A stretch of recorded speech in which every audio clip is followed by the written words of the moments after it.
بسم اللہ الرحمن الرحیم۔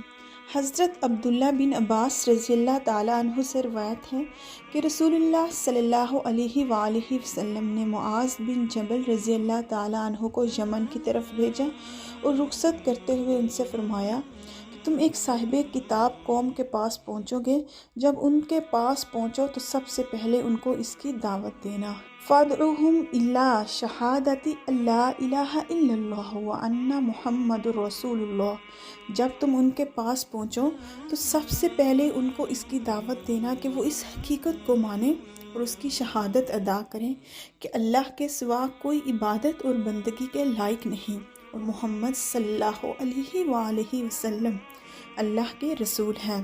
فَإِنْهُمْ أَدَاعُوا لِذَلِكَ فَأَعْلِمْهُمْ أَنَّ اللَّهَ قَدْ فَرَضَ عَلَيْهِمْ 5 صلوات فِي الْيَوْمِ وَاللَّيْلَةِ۔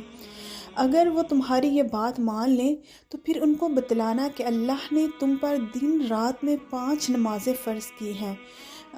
اگر وہ یہ تمہاری بات مان لیں کہ اللہ کے سوا کوئی عبادت اور بندگی کے لائق نہیں، محمد صلی اللہ علیہ وآلہ وسلم اللہ کے رسول ہیں، پھر اگر وہ تمہاری یہ بات مان لیں تو ان کو بتلانا کہ اللہ نے تم پر دن رات میں 5 نمازیں فرض کی ہیں۔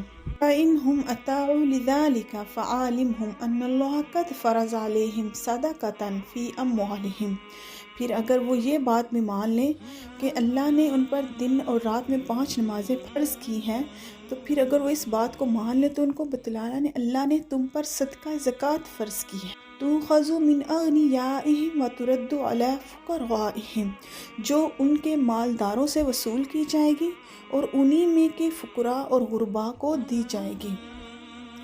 جو زکوٰۃ ان کے مالداروں سے وصول کی جائے گی وہ انہی کے لوگوں میں ان کے فقراء اور غرباء کو، غریب لوگوں کو دی جائے گی۔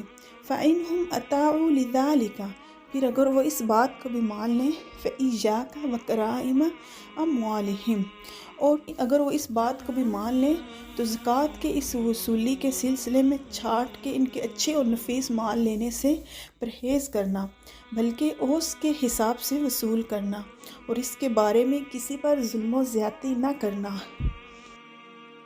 تَقِ دعوت المظلوم فَإِنَّهَا لَيْسَ بَيْنَهَا وَبَيْنَ اللَّهِ حجاب، اور کسی سے کوئی ظلم و زیادتی نہ کرنا اور مظلوم کی بد دعا سے بچنا، کیونکہ اس کے اور اللہ تعالیٰ کے درمیان کوئی روک نہیں ہے، وہ بلا روک ٹوک سیدھی بارگاہ خداوندی میں پہنچتی ہے اور قبول ہوتی ہے۔ صحیح بخاری، صحیح مسلم حدیث۔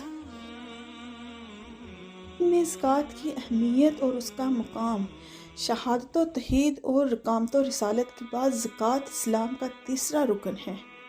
قرآن مجید میں 70 سے زیادہ مقامات پر اقامت صلاۃ اور ادائے زکوٰۃ کا ذکر اسی طرح ساتھ ساتھ کیا گیا ہے، جس سے معلوم ہوتا ہے کہ دین میں ان دونوں کا مقام اور درجہ قریب قریب ایک ہی ہے۔ اس لیے جب رسول اللہ صلی اللہ علیہ وآلہ وسلم کی وفات کے بعد بعض علاقے کے ایسے لوگوں نے جو بظاہر اسلام قبول کر چکے تھے، توحید و رسالت کا اقرار کرتے تھے، نمازیں پڑھتے تھے، زکوٰۃ دینے سے انکار کر دیا، تو صدیق اکبر رضی اللہ تعالیٰ عنہ نے ان کے خلاف جہاد کا اسی بنیاد پہ فیصلہ کیا کہ نماز اور زکوٰۃ کے حکم میں تفریق کرتی ہے، جو اللہ اور اس کے رسول صلی اللہ علیہ وآلہ وسلم کے دین سے انحراف ہے۔ لَأُقَاتِلَنَّ مَنْ فَرَقَ بَيْنَ الصَّلَاةِ وَالزَّكَاةِ، وَاللَّهِ لَأُقَاتِلَنَّ مَنْ فَرَقَ بَيْنَ الصَّلَاةِ وَالزَّكَاةِ، خدا کی قسم نماز اور زکوٰۃ کے درمیان جو لوگ تفریق کریں گے میں ضرور ان کے خلاف جہاد کروں گا۔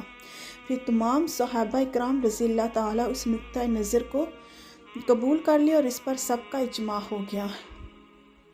صدق اللہ العظیم۔ صدقت یا رب العالمین۔ ویڈیو اچھی لگی ہو تو لائک، شیئر اور سبسکرائب کیجیے۔ فی امان اللہ۔